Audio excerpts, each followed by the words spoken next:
On our third anniversary, my husband slid divorce papers across the candlelit table and told me he was leaving for the woman whose heart was failing. He called me ordinary, offered me a fortune to disappear, and said he had never felt anything for me.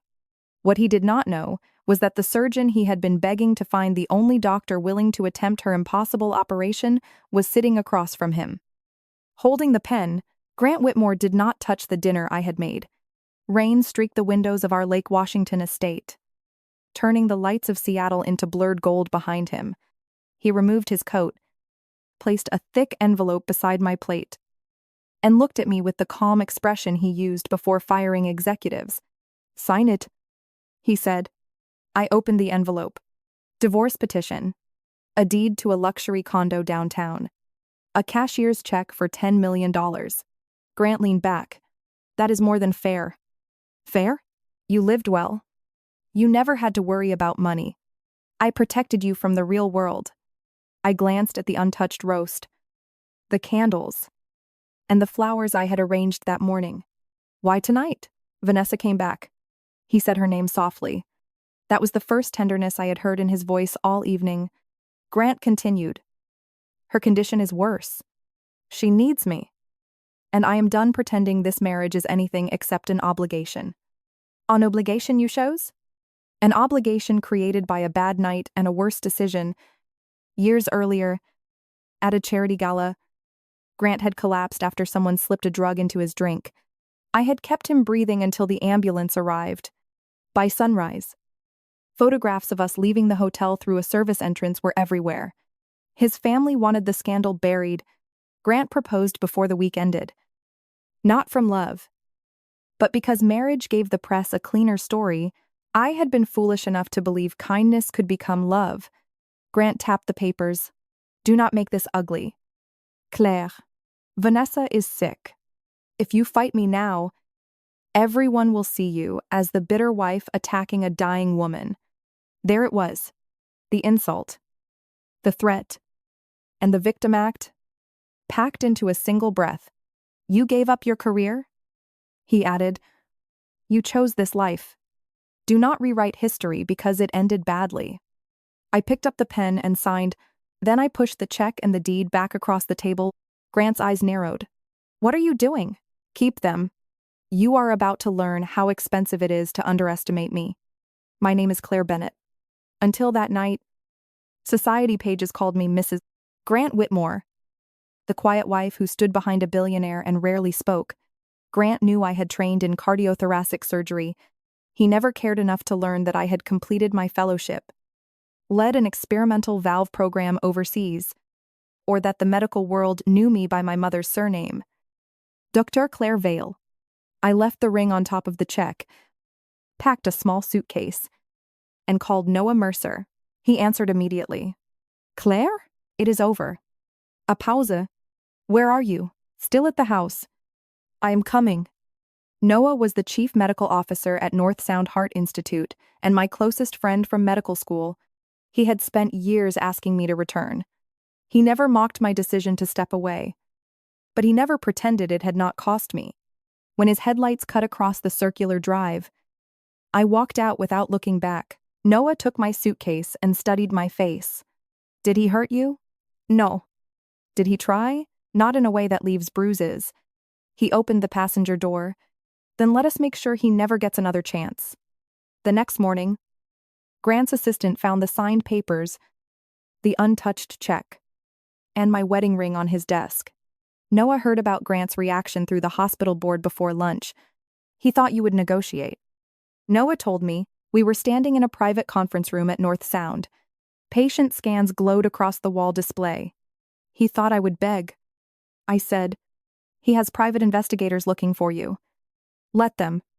Noah turned toward the largest image. "This is why he is panicking." Vanessa Hale's heart filled the screen.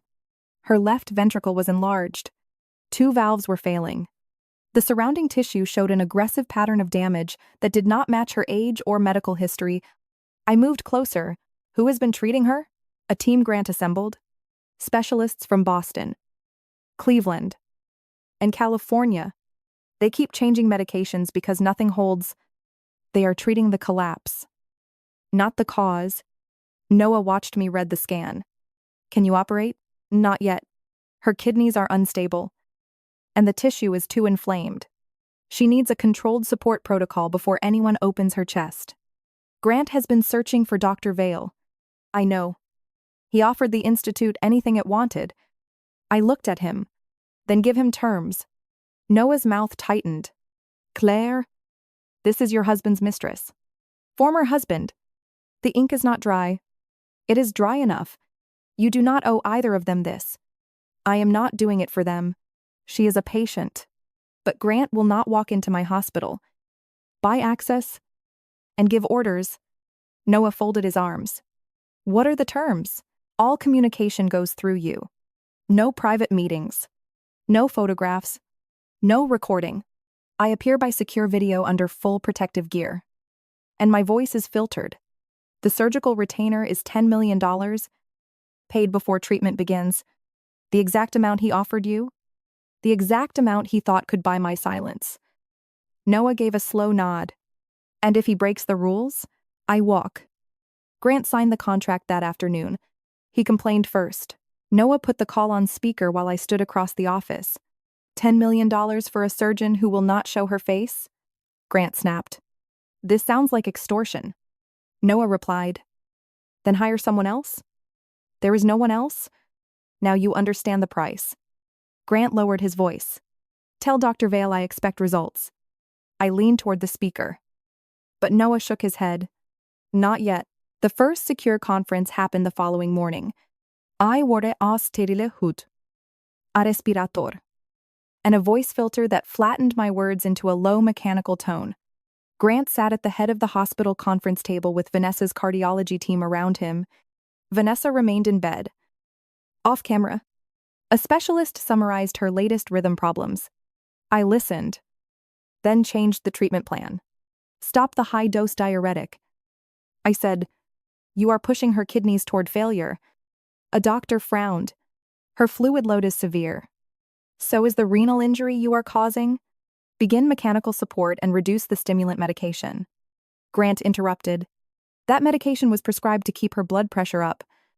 It is also increasing the workload on a heart that cannot tolerate it. Are you certain? No. I charge $10 million to guess. Silence dropped over the room. Grant's jaw tightened. Your phrasing sounds familiar. Competence often does. Have we met? You have met many women. You did not bother to know. Noah coughed to hide a laugh. Grant stared at the dark shape on his screen, searching for something he could not name. Over the next several days, Vanessa stabilized. Her kidneys improved. The dangerous rhythm slowed. Grant followed every instruction. Though he questioned each instruction first, during a later call, he said, I want Dr. Vale here in person. Noah answered. The contract says no. I am paying for the best. I switched on my microphone. You paid for my judgment? Mr. Whitmore. Not ownership of me. His face changed. That sentence had landed somewhere personal. After the call, Noah removed his glasses. You enjoy this more than you admit. I enjoy being heard. That is not the same thing. No. It is better. I returned to surgery that week. My first patient was a retired ferry captain with a torn valve and almost no time left. The operating room felt colder than I remembered. The lights were harsher. My hands were steady. When the final monitor settled into a clean rhythm, the entire team exhaled at once. Noah met me outside the scrub room. How did it feel? Like waking up? News of Dr. Vale's return moved quickly through the medical community. But the institute protected my privacy. Grant kept searching for Claire Bennett while sitting in video conferences with Claire Vale. He found me by accident outside the hospital. I had cut my hair to my shoulders and replaced the soft clothes he preferred with a fitted navy suit. Noah and I were walking toward a waiting car when Grant stepped from a black SUV. His gaze moved from me to Noah. So this is where you ran? I did not run. You vanished. You divorced me? His eyes stayed on Noah and moved straight into his life. Noah took a step forward. I stopped him with my hand. Grant smiled without warmth. I should have known. The quiet wife was just waiting for a richer offer, I felt nothing. That surprised me most. You do not get to throw me away and then audit where I land. His expression hardened. Vanessa is fighting for her life. And you are playing dress up at a hospital. I work here. As what? I held his gaze. As someone you were never qualified to judge? Grant moved closer. Do not pretend you suddenly became important because you put on a suit. You are right. I did not suddenly become important. That stopped him. Noah opened the car door.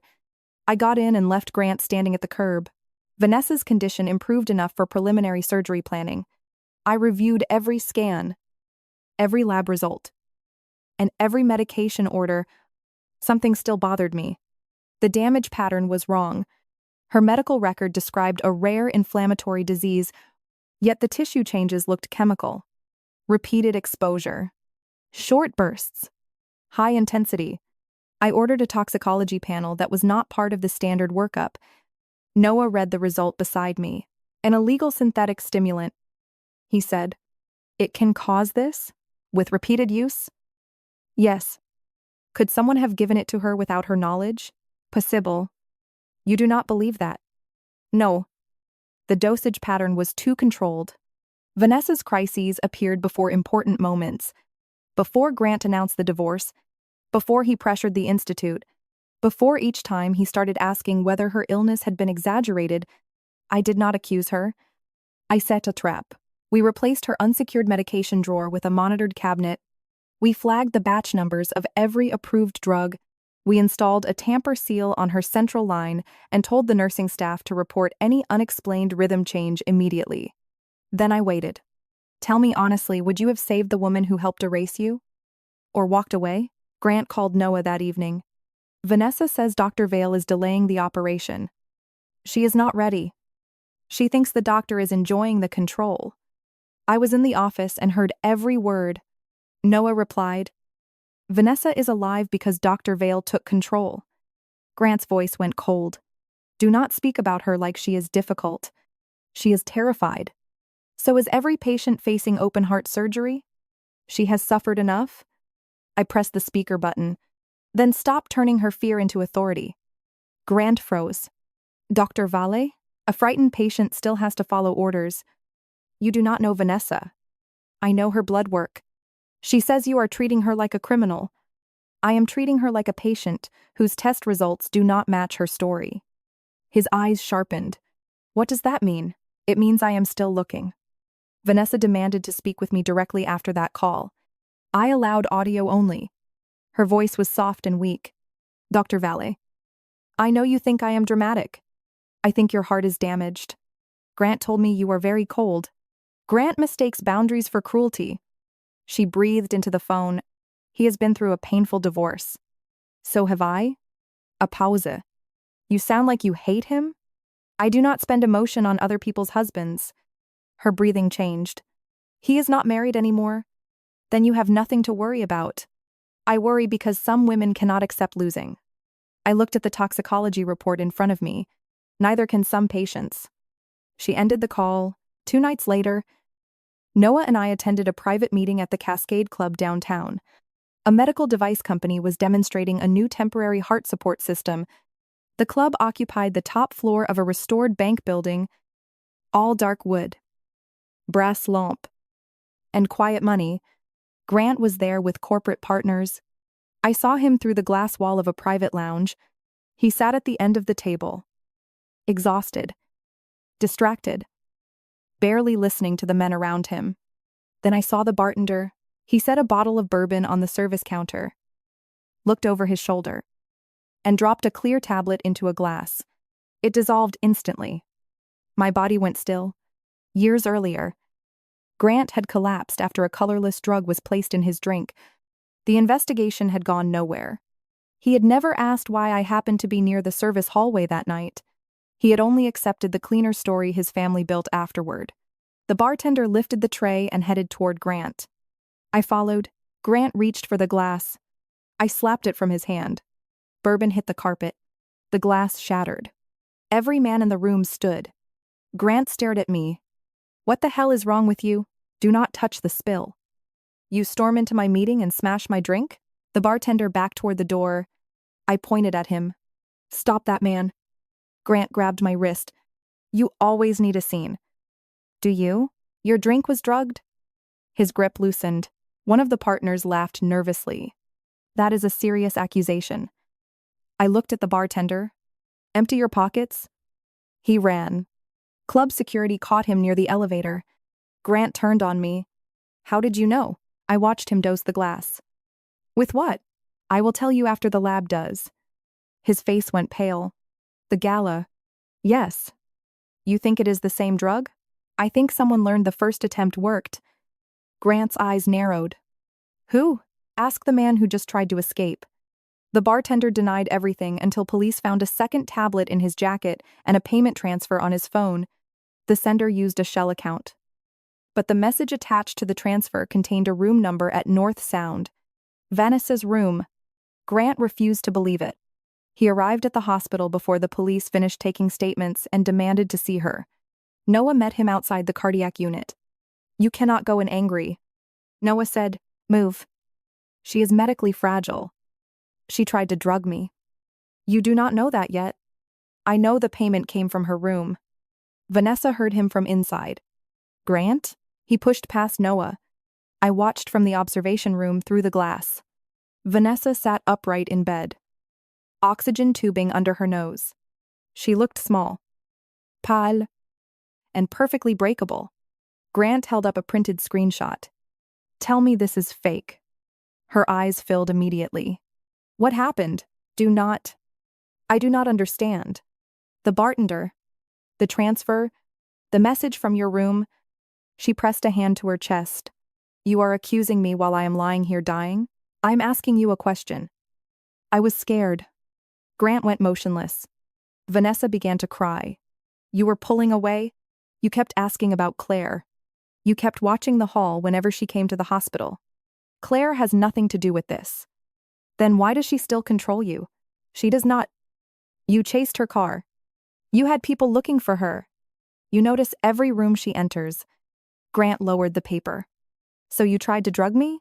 I tried to keep you. You tried to take away my choice.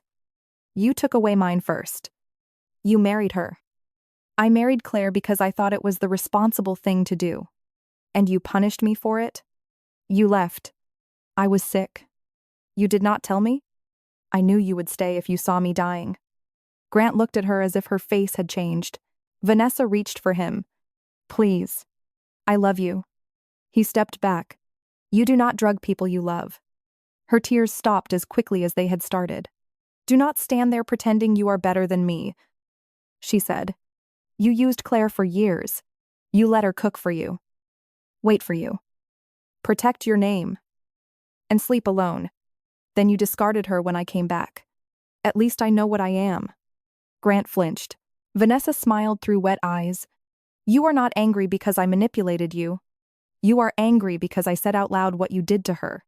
He left without answering. From that moment, Vanessa stopped cooperating. She refused blood draws. She accused nurses of spying. She demanded another hospital and another surgeon. Grant did not visit. Her fear turned vicious. When I entered the secure video call the next day, she was waiting on screen. You ruined my life? She said. My filtered voice remained flat. You hired a man to drug someone. He would have come back to me. Unconscious is not the same as devoted. You think you won because Grant is disgusted with me? This is not a contest. It is always a contest between women like us. No. Only between women who need a man to choose them. Her face twisted. Take off the mask. No. Coward. Passion. I can have your license destroyed. You can barely follow a medication schedule. She leaned toward the camera. Grant will find out who you are. When he does, you will regret humiliating him. I am not humiliating Grant. I am letting him hear the truth without his money interrupting. She disconnected. That night, the monitor alarm sounded in her room. A nurse found Vanessa on the bathroom floor beside a small injector. She had broken the seal on her medication cabinet, accessed a hidden vial taped beneath the sink, and injected a concentrated dose of the same cardiotoxic stimulant found in her earlier tests. She had not intended to die. She intended to crash hard enough to bring Grant running back. Instead, the drug triggered widespread injury across already failing heart tissue. The emergency team restored a rhythm, but the new scans were devastating. The surgical field I had spent days stabilizing was gone. The muscle had become too damaged to hold the reconstruction. Grant arrived soaked from the rain. "Where is Dr. Vale?" he shouted. Noah blocked the intensive care doors. "She has reviewed the scans." "Then get her here. The operation is no longer possible." Grant grabbed Noah's jacket. "You told me she could do it." "She could before Vanessa injected herself." "Call her." "Grant, call her now." Noah looked toward the observation room where I stood behind tinted glass. I picked up the secure phone and used my natural voice. "There is no need to shout." Grant stopped breathing. His hand fell from Noah's jacket. "Claire?" I watched recognition spread across his face, followed by disbelief. Then something close to fear. "Dr. Vale." I said, "That is the name you paid to hear." He stared at the dark glass. "No." "Yes. You are a surgeon." "You knew that." "Not this surgeon." "You never asked?" He moved closer to the glass. "You treated Vanessa?" "I treated a patient." "You made me sign that contract." "You signed because you needed the best." "You took $10 million from me." "It will be returned by morning." "Save her first." "She destroyed the tissue I agreed to repair." "Tree. There is nothing left to reconstruct safely." "You said you were the only person who could do it." "I was." His voice broke. "Claire. Please." That word would have mattered at our dinner table. "This is not about us?" "You made every part of this about us when you accused me of being worthless." I was angry. "You were honest?" He pressed his palm to the glass. "I did not know who you were." "That is the problem." "Grant, you were married to me and did not know who I was." "I made a mistake." "You made a decision." "Come out here." "No." "Look at me." "I spent years looking at you." "You never looked back." His forehead touched the glass. "What happens to Vanessa?" "She remains on mechanical support. Another center can evaluate her for transplant when she is stable. If she survives the toxic injury, the police will also want to speak with her about the bartender." "And you?" "I am terminating the contract because the patient deliberately sabotaged treatment." "You cannot disappear again." "I did not disappear. I stopped standing where you left me." Grant stayed outside that glass until security escorted him from the unit. Vanessa survived the night. She woke under guard, furious rather than grateful. When detectives questioned her, she blamed the bartender. Then Grant, then me. Her story changed each time.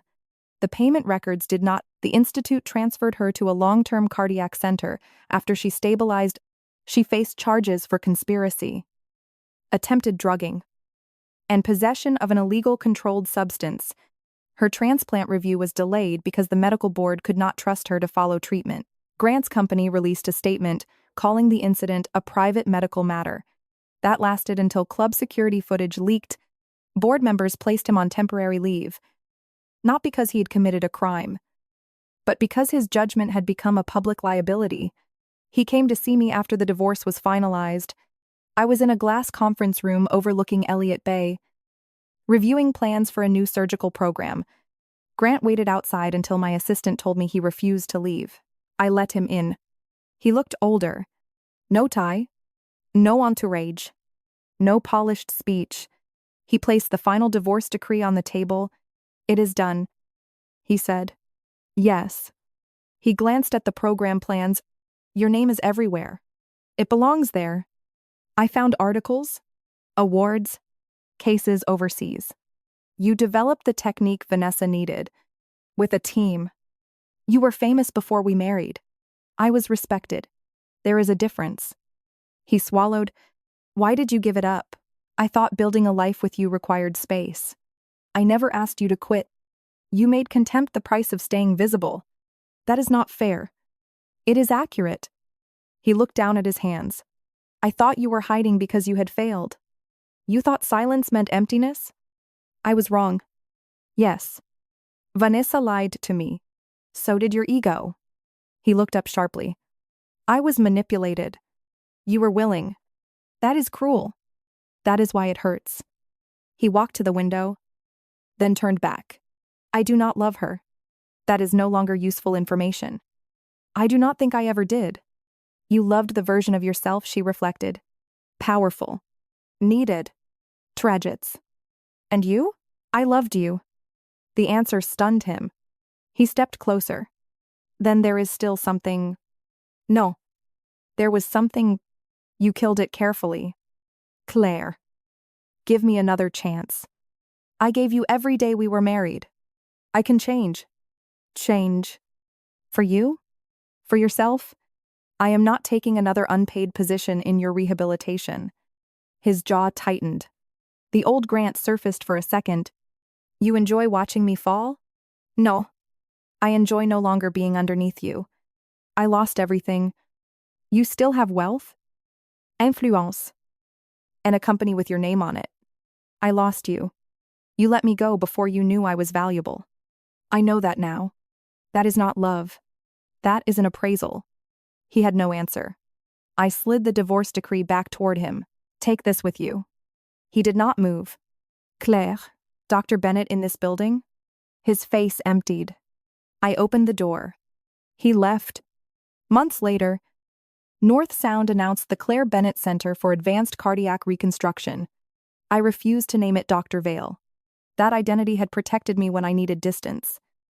But I no longer wanted to be hidden. Noah stood beside me at the opening. You could have taken Grant's money. He said, I took back something more expensive. Your career? My name? Grant sent flowers. I donated them to the patient floor. He sent a letter. I returned it unopened. Vanessa eventually accepted a plea agreement. Her health remained fragile, and her future depended on doctors. She could no longer manipulate. I never saw her again. I did not celebrate her suffering. I had tried to save her, even after she helped destroy my marriage, but I would not let her choices destroy my work. And I would not let Grant's regret rewrite his cruelty. The night he handed me those divorce papers, he believed he was replacing an ordinary wife with the love of his life. Instead, he lost the woman who had protected him, the surgeon he desperately needed, and the only person in the room who had never lied to him. I saved Vanessa as far as medicine allowed, exposed what she had done, returned Grant's money, and refused to take him back. Did I make the right decision? Or should I have given him another chance?